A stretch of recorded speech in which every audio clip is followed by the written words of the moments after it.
Hi, I'm Ishaan. So we increased our sales close rates from the industry averages of like 10, 12, 15% to 70%, which is insane. It's so insane that we also discuss about how to reduce it. Um, it took us about, honestly, it took us about 1.5 to 2 years of just thinking through what our position should be and building up to a point where we could actually get our sales process in a place where we can boast about numbers like these. Um, I think the primary approach that we took was we just built a positioning around. We basically first did everything that you need to do in sales really really well, and then we also built a positioning that people would just want. And now we're bringing in the third leg of this is that we'll bring in a lot of insights to the sales process, a lot more than anyone else, any of our competitors. That just makes it obvious for to choose us. Our sales team has two people, me and Udayan. Udayan will be the one interviewing me. We, I don't think, had to spend a lot of money on the sales process itself, but the method of getting to a place where we can actually run it, that was quite expensive. We discussed that as well. Honestly, anyone that has a CXO team, entire like the CEOs, CMOs, CROs, everyone, CTOs, ready to actually take a bet on something crazy, or will just be willing to try out something, even if it's a small experiment. I think that company should really, really try something out like this. If that resonates with you, listen along. Also, check out our other episodes. You're listening to TLDR, the B2B SaaS growth podcast brought to you by Spear Growth. The goal of the podcast is to enable you, our listeners, to generate an additional $100,000 in cumulative pipeline by May 2024. To do this, we bring people who have made a real impact in their companies. They cut through the fluff and dive deep into one tactic or strategy of theirs. I'm your host Ishaan. Let's generate pipeline. Drum roll. I think this time, this is the first time I'm being interviewed by someone else. So, yeah, I think you have to welcome me instead, bro. Welcome, Ishaan Sakant. Yeah. So as Ishaan said, the tables have turned a little bit here. Instead of Ishaan being the interviewer, he's the interviewee today. And I am Udayan. I had all of growth, which is all of lead gen and sales at Spear Growth. So I took the opportunity to finally have Ishaan on the other side and grill him for everyone's sake. So for today's podcast episode, we'll have me as the person interviewing. Ishan, do you want to maybe quickly introduce ourselves? We'll stick to the framework of how you do things. So yeah, how do you feel? Perfect. Yes. So I'm the founder of Spear Growth. We are a marketing agency that only works with B2B SaaS companies. As an agency, we do two things: we do ads and we do SEO.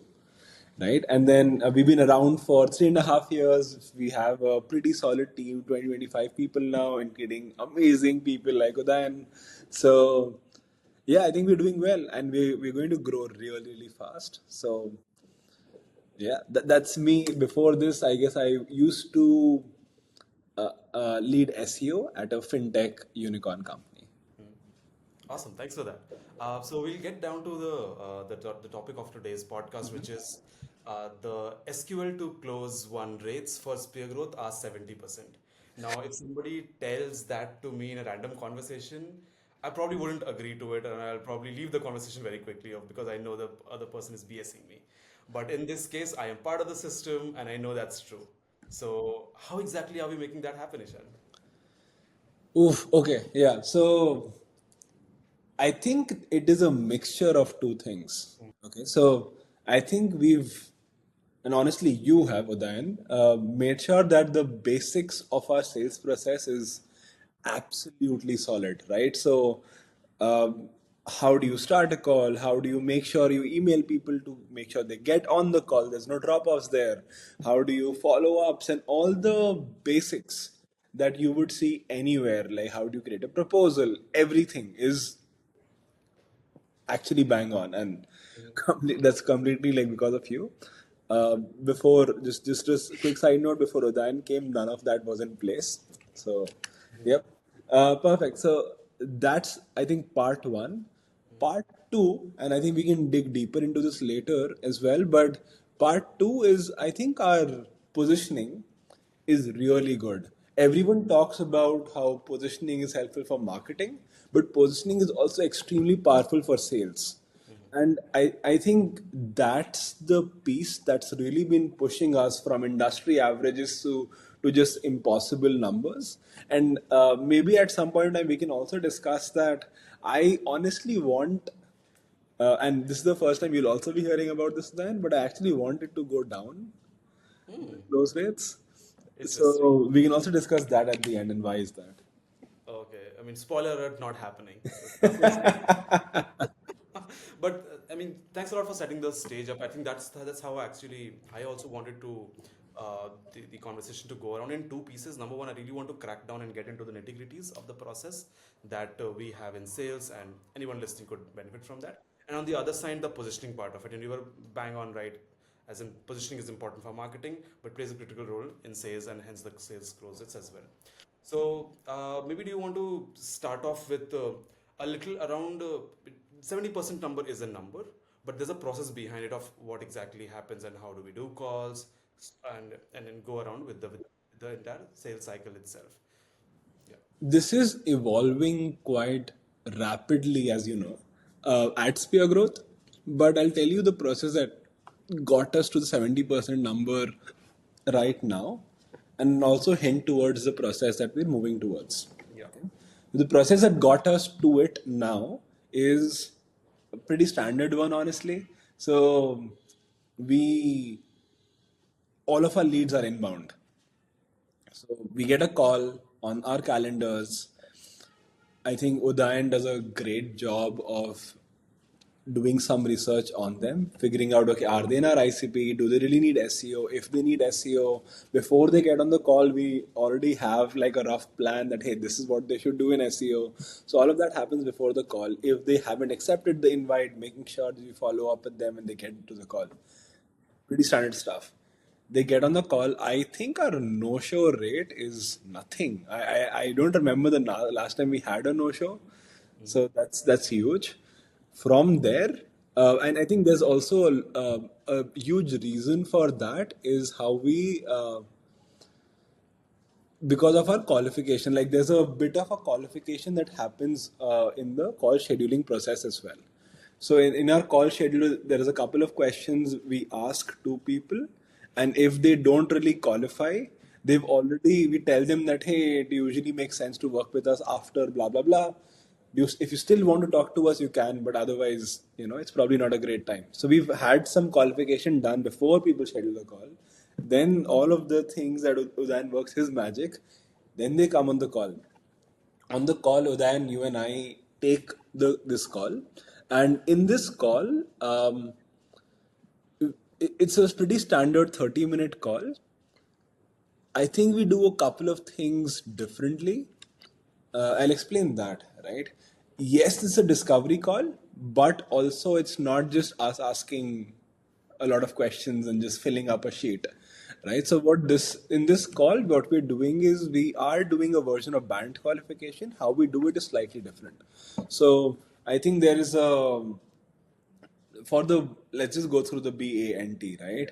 Then what's the full form? I might have forgotten what A meant, but B is the budget, right? So at the end of the call and minute, I think 20 or so, 20, 25, or at the end, we try and make sure that every single time we tell the prospect that, hey, this is how much we're going to charge you. Most like this is a ballpark amount. This is what we're going to charge you. Very often we tell them the exact amount we're going to charge them, and that also comes back to the positioning of how we're going to tell them the exact amount. And we ask them pretty straightforward that, hey, is that something that makes sense? Should we even have a second call? And we ask them. We're as blunt as this. That, hey, like I don't want to waste their time, our time. It's good for everyone. Share the price up front. That's on the budget part. So by the end of the first call, we know that they have the budget. What's the A? The A is authority. Authority. Perfect. So we always like at the start of the call, I think Udayan does a pretty good job of asking that, hey, who like what do you do? We've already done some of our research. Udayan already knows if there are other people in the team, but we also ask them that, hey, if the decision was to be taken either at the start or at the end, we usually ask that, hey, if this was supposed to be taken, do you have to show this to someone? Do you have to discuss with someone? Are you here to collect information? What does that process look like? It's just a simple question. It's a very fair question. You can just ask people. That's the A. The N is the need, right? So this might even sound the N and T might even sound a little arrogant, but when a prospect comes to us, they don't really. No one needs SEO, and we're talking about the SEO sales process here. So no one needs SEO. SEO is a means to get some results. So they need or they want the results, right? So what we're really trying to establish is okay, for the kind of targets that you have, is SEO even the right channel?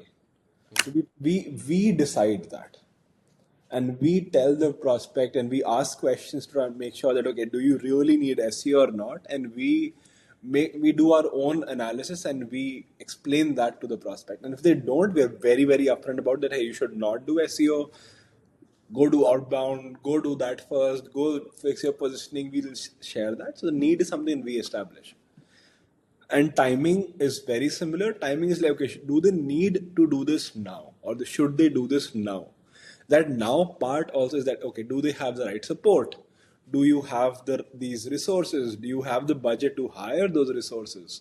Have you already fixed your positioning? Have you already done something else? So that is also something that we establish and we ascertain. And we don't sort of just ask people that, okay, when them questions, but also we ask them as well that, hey, when do you want to, if this project was to begin, what would be your timeline? And that's something that's all of the sales stuff that you see is all like brought in by then, so by you then. So I think that's really good. That's the first call. So we've had the SQL. At the end of the first call, we know whether they're an SQL or not. Are they band qualified or not? And then from there, what we're saying, we just have maybe a second call where we walk people through something. That something is changing. And then usually that's all we need. Maybe we need a third call. Third call is usually very custom. Sometimes we're showing the proposal. Sometimes we're speaking with a different team member. But the third call is pretty custom. And then we usually close the deal. And so it's a three-call process in most cases. Um, I yeah. would agree with that. Yeah, I think Yeah. out of 10 or 8 out of 10 cases, it goes to a three call. In those one-off cases, it goes to a four. Yeah. Which is done in about a couple of calls. And that does, I think that sets up stage for my next question, which was around the pace of it. Sometimes, and I've seen this in my experience as well working at other sales companies, sometimes the sales process can seem a bit too long. I mean, I have heard from prospects, hey, I mean, I am ready to make a decision. Why am I going through a sales process altogether? Because actually, I've heard this from sales leaders who have been working in B2B SaaS for the past 15 years of, hey, you've got to get a functional win first. Functional win is basically that if, let's say, no other factor was in place, we are winning a deal because we have a functional win, and who is the end user is going to use our product. On top of that, there's a budget win, there's a decision maker win. Sometimes it can get extended a bit too much. The sales process, Yeah. the buyer wants a shorter buying process, but the sales process is longer. Do you think us keeping things pretty short, nifty, doing it almost in a couple of days, if not the entire week, does that add to our 70% number? I'm hoping it must. I've always tried to see, okay, can it be shorter? Can we make it quicker?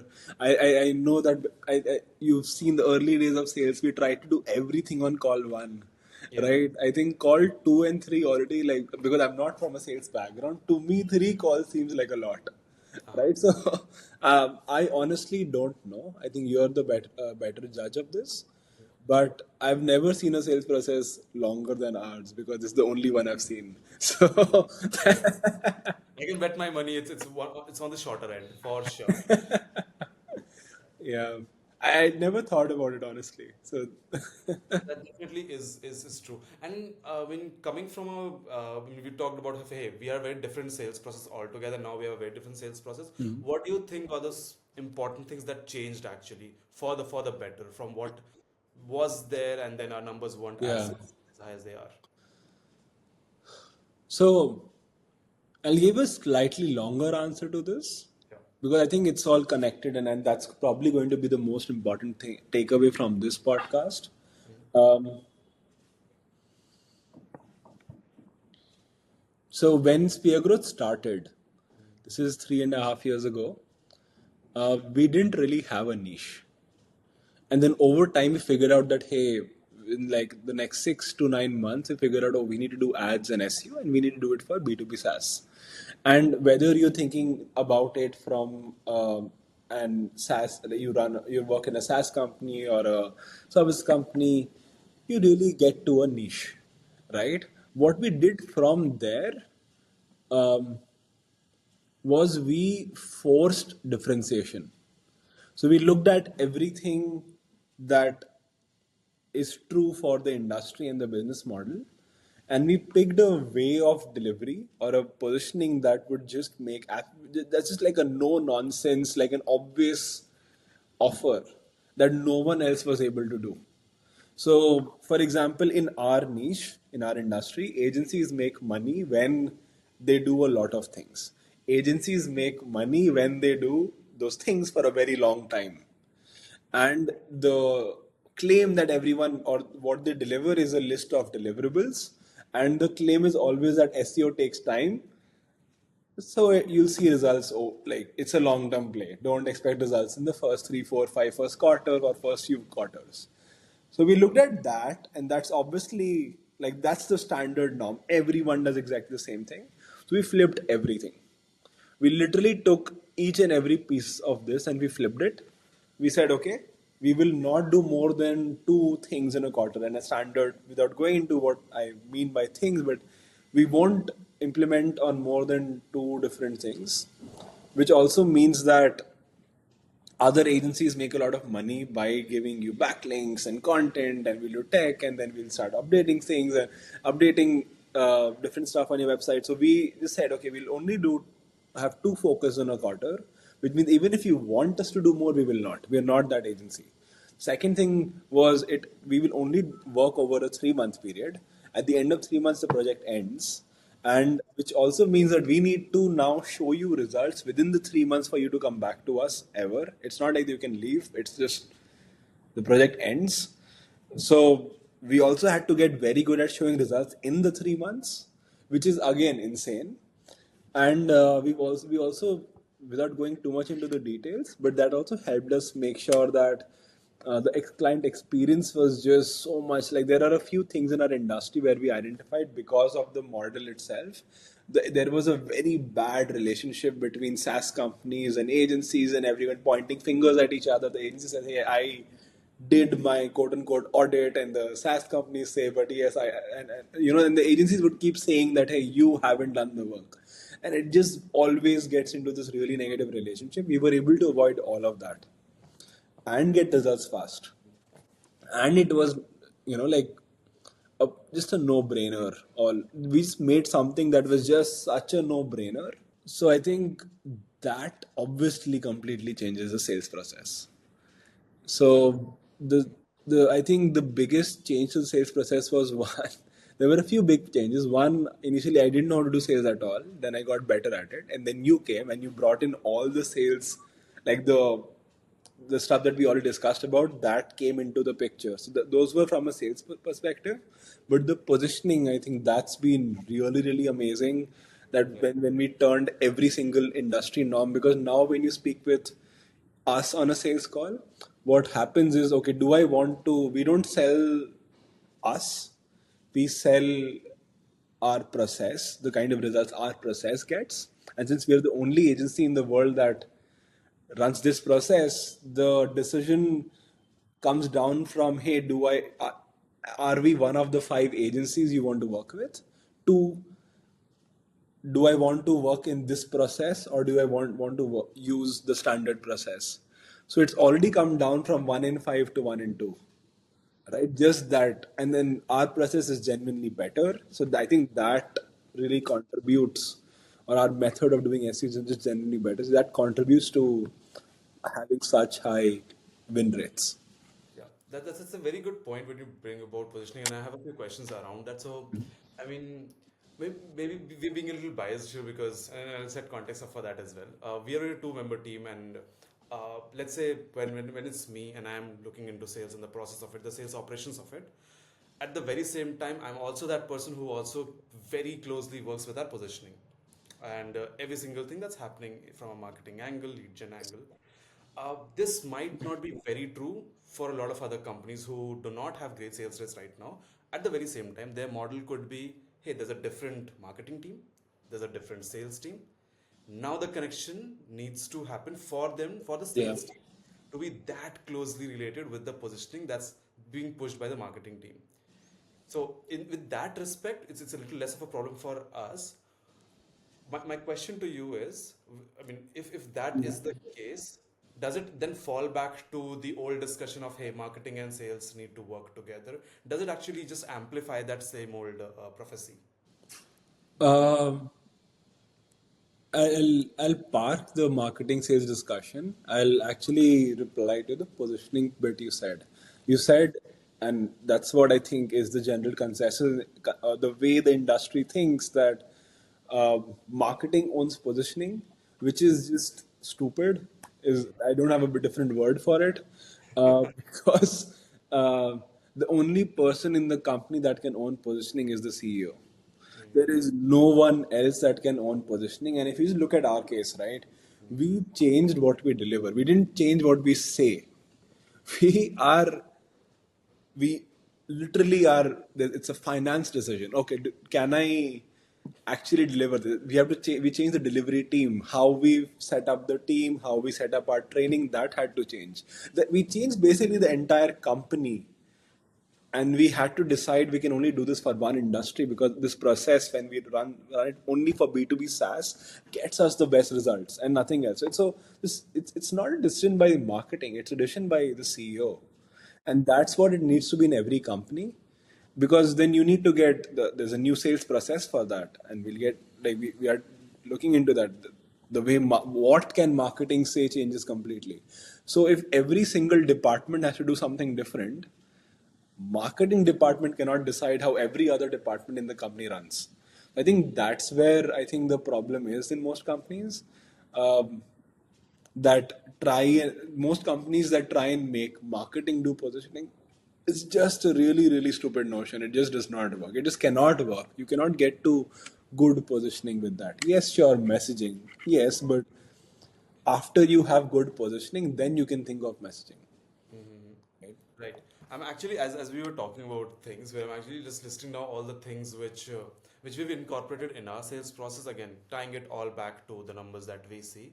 Right now, I think the few things that I have noted down in terms of what does work for us is we completely make sure the timing of our prospects is right. Otherwise, it doesn't really make sense. Yeah. That's a very important factor. We've talked down about niching down. That was one of the areas that we did. Positioning, we've been continuing discussion about that as well. I know there are a few other factors in terms of, hey, how much does this all this even cost?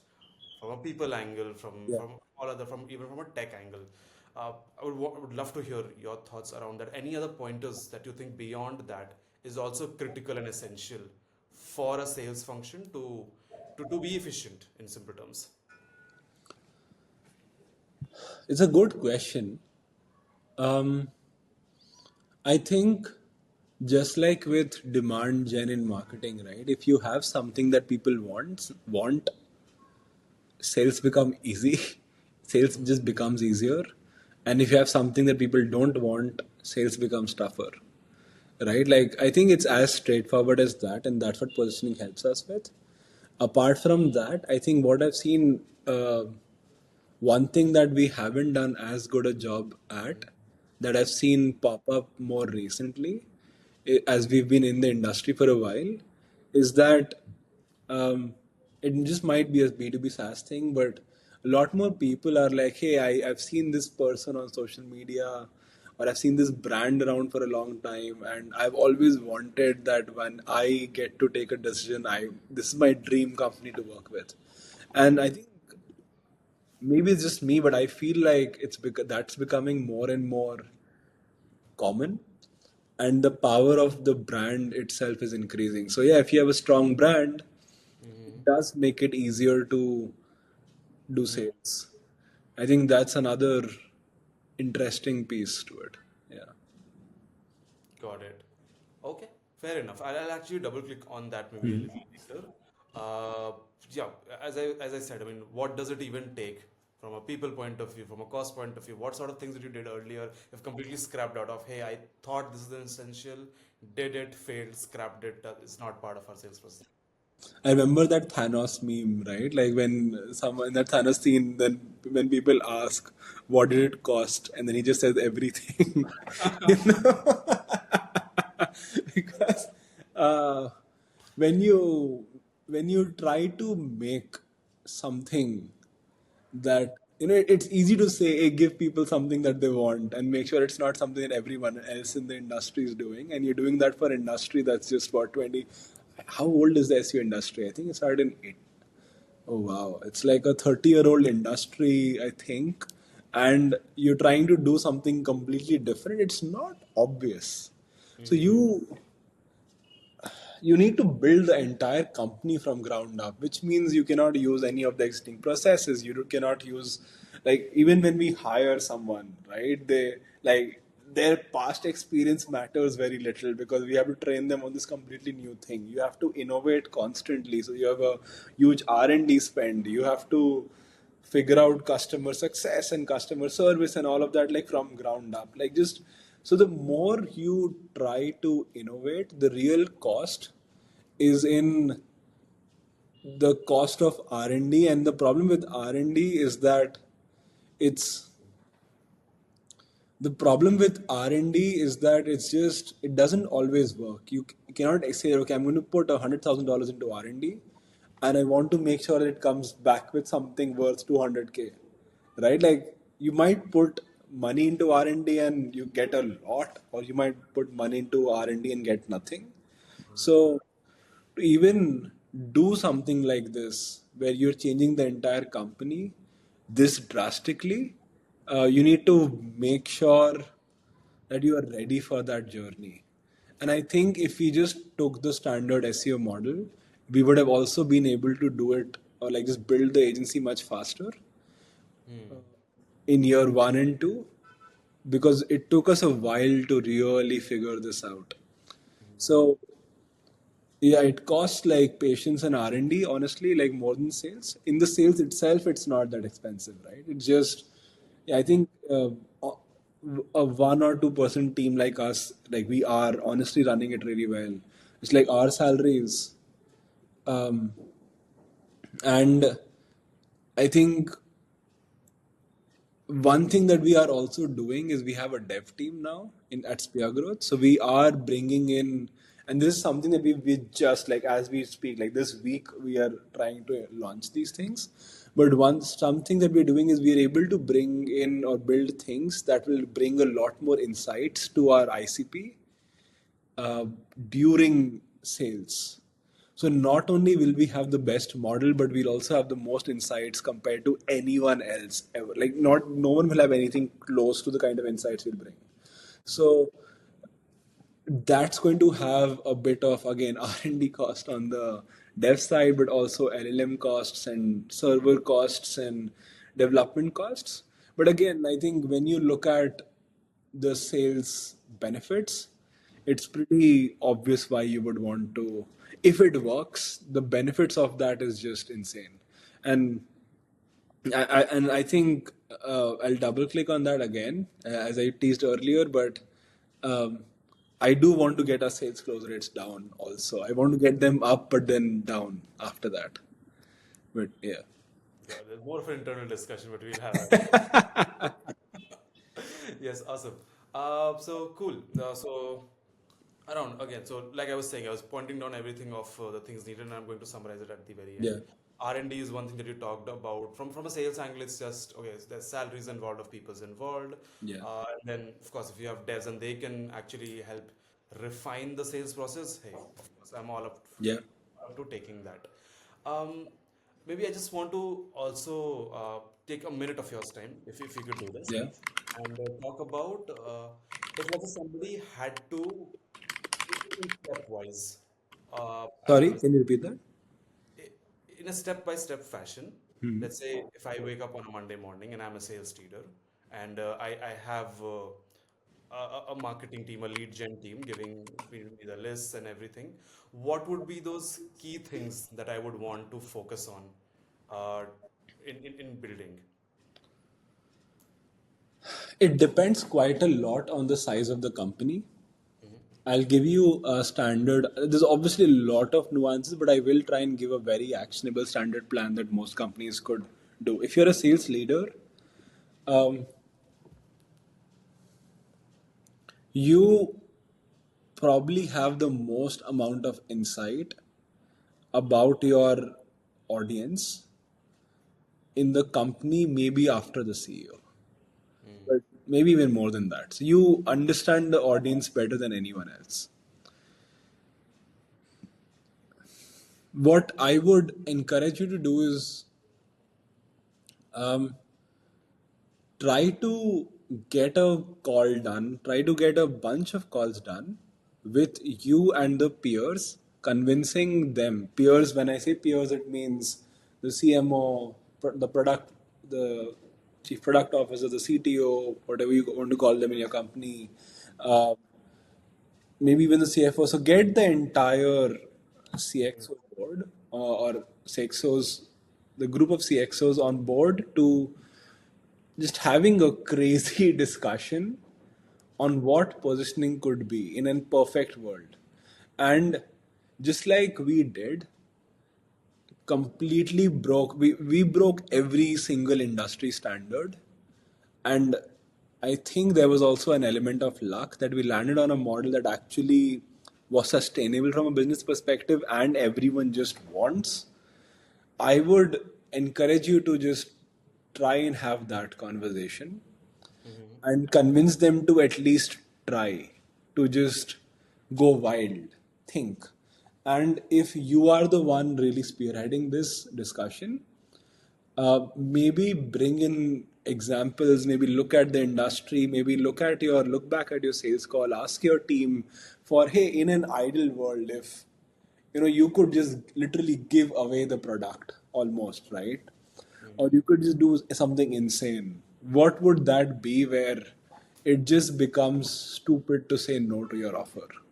What could that look like? Whether it's possible or not, and then go sit with the CXO team, and then every stupid idea that you have, seriously consider it and seriously see, okay, can we make it sustainable? Can we somehow, can we just somehow make this sustainable? What would be needed? Would it be a, and sometimes you might come up with a year-long pipeline that, okay, we'll have to build this entire new feature, we'll have to build this new customer support team, we'll have to change this, we'll have to change the way we charge, you might have changed the structure of everything, but come up with that thing. It could be a year long plan and then actually push for it. Look at that. Okay, look, run the numbers, create some projections, see the kind of difference it would make in the company. Both from a marketing standpoint, gross margins, revenue, all of those standpoint, the number of referrals standpoint, from a sales standpoint, all of that, try and get the the entire, like your peers buy-in for that. I think that's going to be the biggest. Yeah, That's it's about having that discussion. that's a very interesting conversation point that you brought up. Maybe I was trying to not going into that extent, but just still trickle it down to a pure sales process angle. We've talked about positioning in depth right now. We're going to like positioning is that one Yeah. thing you've got to understand about your own company so that a sales team can then replicate that as they are on sales calls. So that obviously is I mean, the flag bearer of things the sales team needs to be clear of. Um, is there other pillars, maybe not as of sustenance. But like for example, I've seen in my experience, sales team really pushing the product team. Hey, tell us what's the next integration. These were like 40 integrations I told you in the start of January. This is July right now. Where are those 40 integrations from? So what's the product roadmap? Those sort of things. What do you think about that? Yeah, I think that's a good point. I think that'll bring me to what we're trying to do ourselves now. I don't have numbers to show the kind of impact that's made, but what we're trying to do right now is we are working towards we are literally currently working towards bringing in more insights and giving the most number of insights compared to anyone else. Like just more insights than anyone else can give to the sales process. And I think if we are successful, we're able to bring that to give just an insight that people care about and can actually work upon, right? And maybe you can think of how you could do it. Um, and I think the most important part there is two. One is like how do you identify the insights people care about, and the second is how do you first is how do you identify insights that people care about, and the second one is how do you bring them to sales sustainably because there's a cost to bringing insights. So how could you do that, right? And you can think through benchmarks, you can think through taking averages of the data that you have today, you can think through building maybe a smaller product. There's a lot of different things you can think through, but I think that would be a second thing I would just imagine. Yeah. Got it. All right. So maybe one last question, and probably is the last question that I have in general. Maybe we Yeah. can talk about something else as well. So I mean, we do this as practice. When we Yeah. live it by with our positioning. I mean, I don't think anything which just goes in public doesn't go through the lens of positioning, especially Yeah. from you.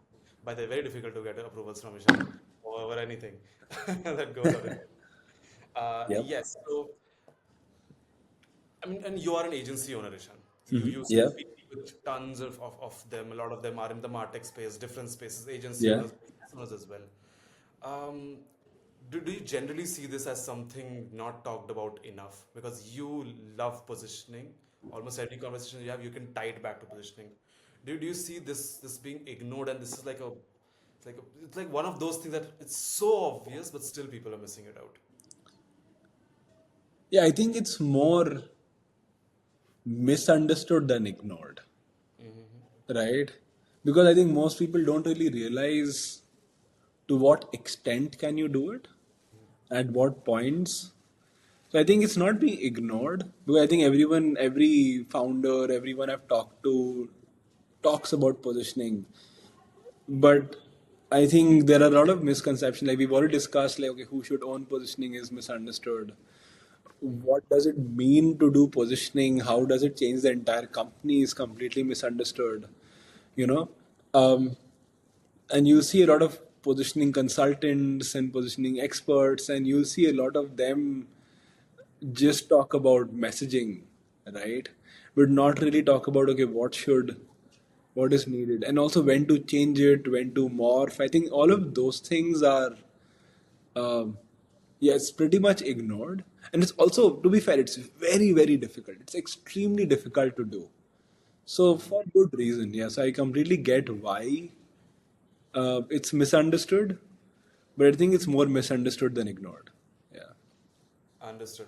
If I can just summarize maybe what we were discussing in the last 20 odd minutes, I think, and we follow all of this internally at Spear Growth as well, and basically sort of turn this conversation into a more of a positioning conversation altogether. But that's how important it is. Positioning is very important because and it needs to come from the CEO. If CEO is directionally, I mean, decide a direction of it, then it goes to all corners. So that's of course most important thing as you're trying to get your sales numbers up. If your positioning is right, you know exactly what you're selling and that's going to be delivered. So Yeah. very important important. We talked about making sure the timing of your prospect is right. If the timing isn't right, I mean, the chances are or the odds are they're not going to buy. So why are you spending time on them? Better put your resources somewhere else. So that's extremely important. Niching down, I mean, who exactly you're trying to sell to. I mean, we don't sell to everyone. I mean, we keep using it internally. I mean, if you're selling to everyone, you're selling to no one. So niching down is very important. And then one important point that we talked about a couple of minutes back was bringing as much insights to a sales conversation as possible. I mean, that's such an important point, and actually, we are brainstorming about it internally. If you can knock your competition out of the window, if you can give a prospect on the first call or perhaps on the second call so much insights they Yeah. weren't even expecting, you're going to wipe the carpet off their feet. So yeah, apart from these 4 points, and there were small little Yeah. points about other places as well, cost aspects that The we one thing I know you've been avoiding, but I really want to discuss is the sales close rates, reducing them.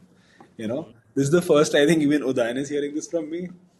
So this here is we going go. to be fun. But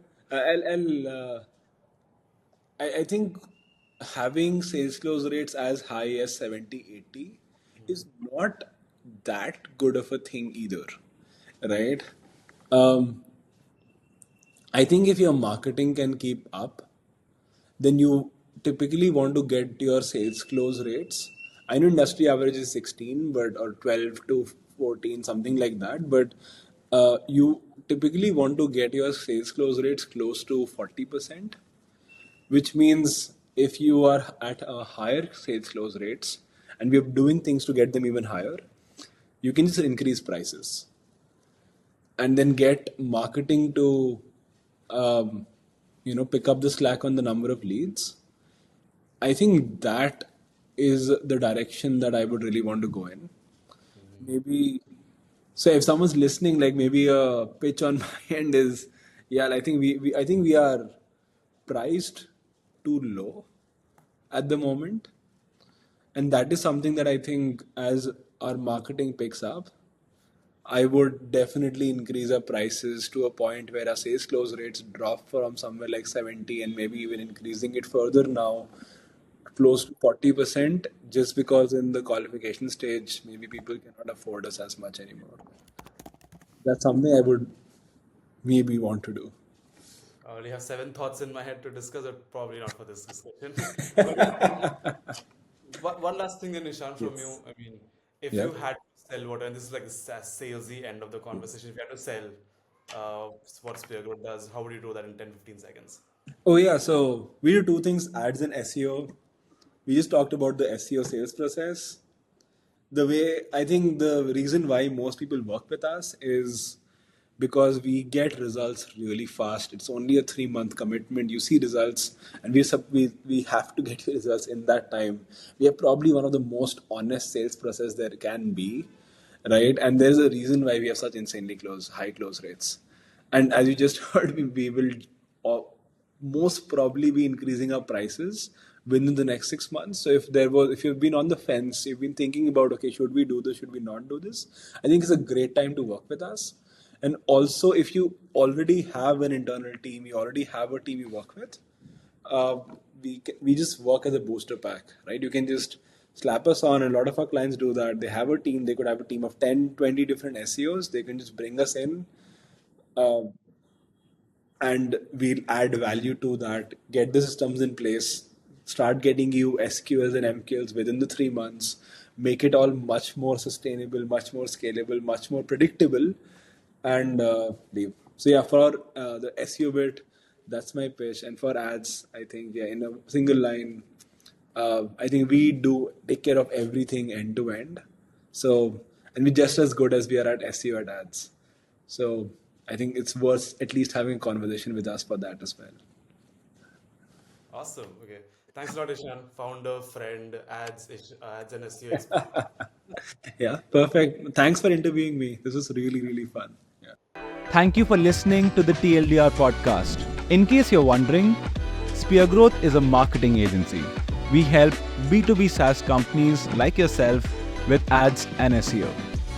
Check out our website at speargrowth.com. That is SPEARGROWTH.com. Just like this, every episode starts with a 1 minute summary of what we discuss. pick the next episode to listen to based on what you can implement right away. And after you implement any of these tactics and see an impact, we'd appreciate you drop us a note on podcast@speargrowth.com.